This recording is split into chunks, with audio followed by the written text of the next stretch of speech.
Alright, last year I spent a good amount of time using and testing the iPhone 14 Pro for my full review, and look, somewhat unsurprisingly, I was really impressed. Even as a hardcore Android enthusiast, it's hard to deny that there are just some things that simply work better on an iPhone.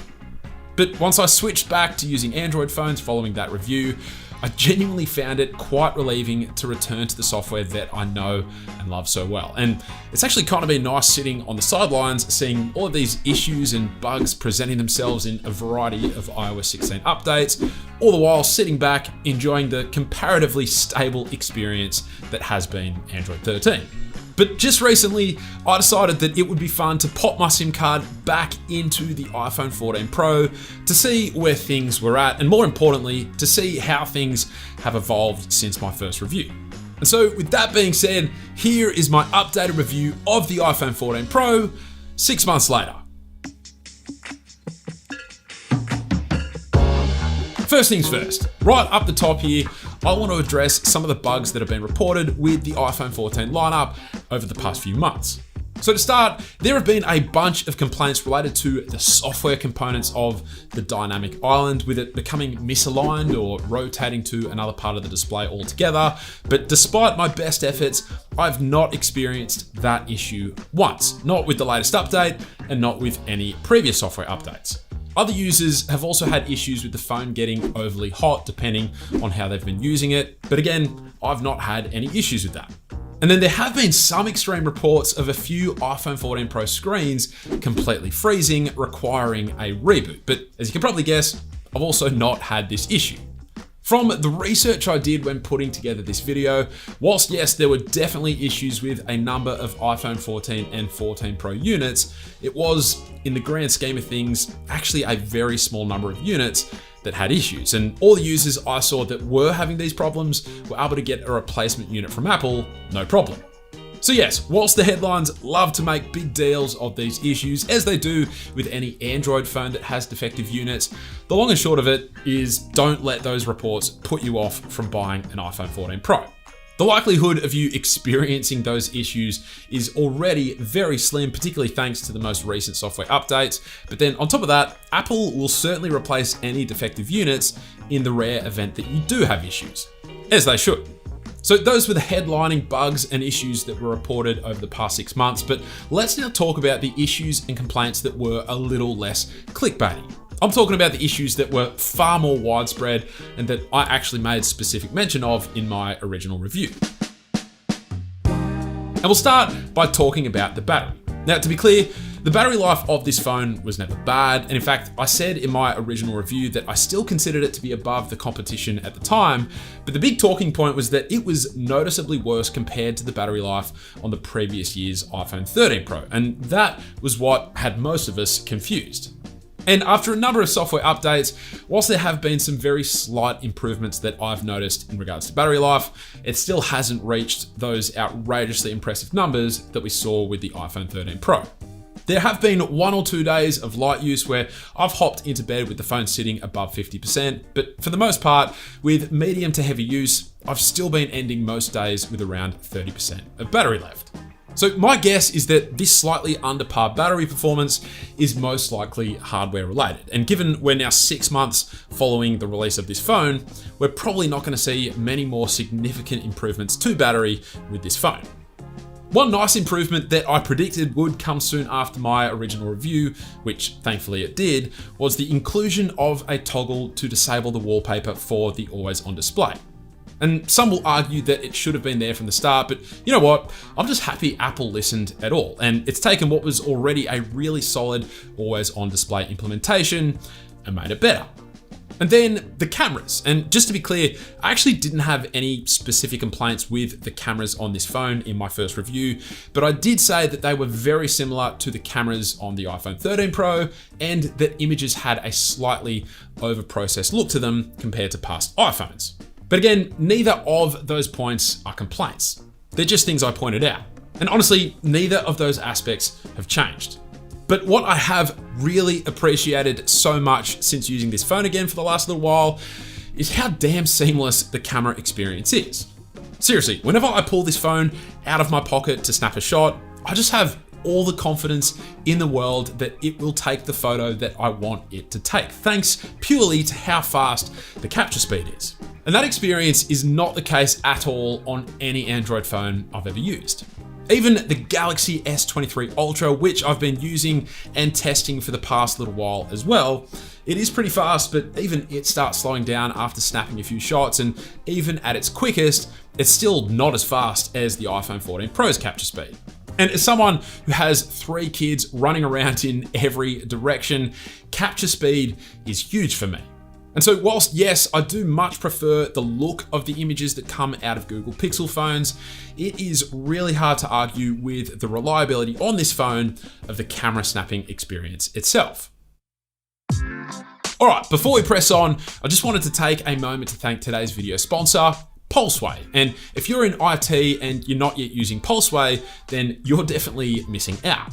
And that's because it is an IT monitoring and management platform that gives its users the power to access any system device from any location, making it super easy to address issues quickly and with minimal hassle. So with Pulseway, you can remote into any system to access files and applications. You can of course then patch any issues or run automations, or you can even just monitor CPU usage if you like. But here's the kicker, you can do all of this and more straight from your smartphone. And what's great is that it was actually built with a mobile first design. And this makes it a fantastic tool for getting work done at any time and in any location, meaning you can spend less time at the office and more time living your best life. But the best part is that you can try it completely for free, no commitments whatsoever. So to get started with using Pulseway, use the first link down in the description below. Okay, now I'm not going to spend time discussing the display, the design, or the haptics on this phone because clearly these 3 aspects have not changed one bit since I last reviewed the phone. So I highly suggest watching my first review if you are looking for details on those 3 areas, but I do want to spend a good portion of the remainder of this video chatting about software. And firstly, I've got to say, despite some thinking that it was nothing but a gimmick, I've actually really enjoyed the added functionality that comes with this dynamic island. Now, I don't use that many apps that take advantage of the live activities functionality, but whenever I see tweets or screenshots of this in action, I get super excited at that feature's potential. But I personally just find it super convenient being able to quickly open back up an active maps navigation or any music or podcasting apps that are playing audio without having to sift through my app library to do so. Once you get used to it, it can actually be so convenient. And then we have the rest of the software. Now for me, where Android used to be all about customization and fun, and iOS was more about fluidity and usability, I actually think that certain versions of Android are now just as fluid as iOS. And on top of that, I think that most versions of Android are actually now more user-friendly than iOS. Let me explain.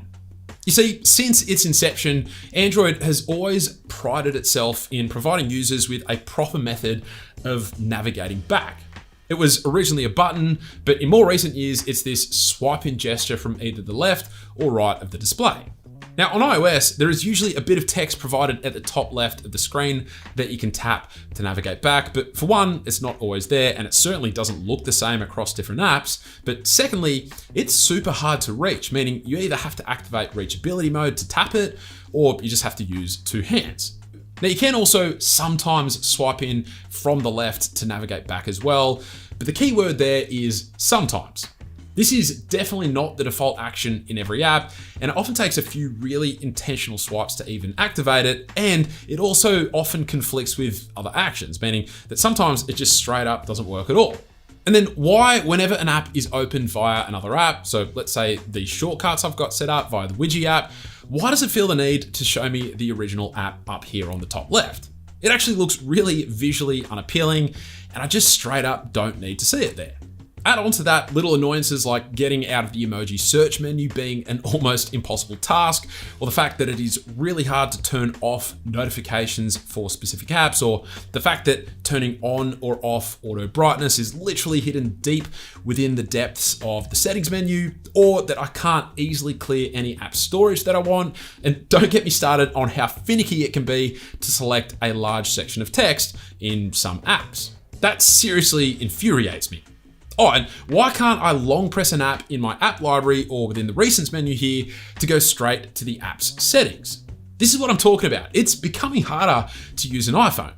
Now, what I do love to see is that more and more apps are being released that offer pretty fantastic workarounds that allow users to create fantastic looking home screen setups. And in fact, I've just recently created this brand new home screen setup, which I've loved using over the past little while. And yes, I have also created a full in-depth tutorial showcasing all the steps involved in recreating this setup, which I'll link up in the cards. But aside from that, as I've heavily alluded to, I feel as though there's a lot of catching up that iOS needs to do to stay in line with Android as an operating system. That being said, look, a lot of credit does need to be given to Apple for amazing features like quickly removing backgrounds from subjects, or even just completely moving subjects from a photo or video to a different app altogether. And honestly, their focus mode functionality is pretty dang incredible. And I can't believe we're only just now seeing widget stacks on the latest versions of One UI, but still not stock Android. But as far as I'm concerned, these very nice to have features are fantastic, but going forward, I'd like Apple to focus on making their software just more intuitive. Now, I know I'm getting a little bit carried away. This is not an Android versus iOS video, but as an Android enthusiast, it's just hard not to notice all the little things that have made my time with the iPhone 14 Pro just that little less enjoyable. And so with all of that being said, despite all of my little complaints about how I'd like to see iOS improved, if the ultimate question is, do I think the iPhone 14 Pro is still worth picking up 6 months down the line? Then the answer is a definitive yes. That being said, if you're not desperate for an upgrade at the moment, then I would probably suggest waiting until the iPhone 15 lineup is released and then picking up one of those. But if you cannot wait and you're an avid iPhone user, then rest assured the iPhone 14 Pro is a fantastic phone that you're gonna love using. Now, I think it'll be super interesting to see how, or even if, Apple improves things in the next iteration or two of this lineup, because as mentioned throughout the video, the gap in quality between the best that Android has to offer compared to the best that Apple has to offer, it is getting smaller and smaller. Let me know if you've picked up an iPhone 14 Pro or non-Pro over the past 6 months down in the comments below, as well as how your experience with it has been. And if you're a lifelong iPhone user, then let me know what it would take for you to seriously consider switching over to Android. Aside from that, if you enjoyed the video, then a sub to the channel would be greatly appreciated. But that's it. Thank you all very much for watching, and I will catch you later.